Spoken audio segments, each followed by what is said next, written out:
I want to take this opportunity to answer some questions from my video on analog television. One thing a bunch of people were asking about was how the video mixes were actually being broadcasted.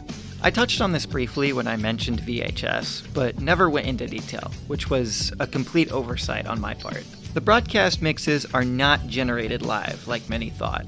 They are basically a huge mashup of music videos and commercials that I string together in Final Cut Pro. This is also where the bumpers and other station animations were made. I used so many keyframes. Every mix was made to be about 2 hours and 40 minutes in length, so they could fit on a T160 VHS tape recorded at SP speed. We've made 4 broadcast tapes so far, with a 5th one possibly on the way.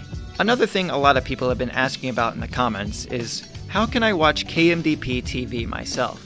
This is a tough one. Obviously, live streaming my broadcasts on YouTube would be a no-go, as 90% of them are composed of copyrighted content. I wouldn't be opposed to setting up a website or stream elsewhere where you can tune in, but I haven't done all the research required.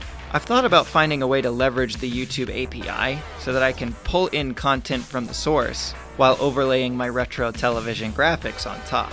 I don't know very much about programming, so I don't know how achievable that would be.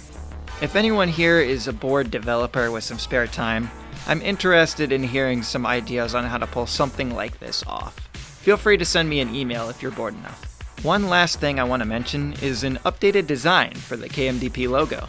Since this project seemingly transcended analog airwaves and is now demodulated onto the World Wide Web, I feel an update to the logo was needed. I've gotten several comments about KMDP merch, which is something I'm interested in pursuing. If you're someone that's interested, what would you want my logo plastered on? Are there any designs in particular you'd like to see on stuff and things? I've never had merch made before, so I'd love to learn how some of that stuff works. Thanks for watching, everybody. New things are coming, so stay tuned.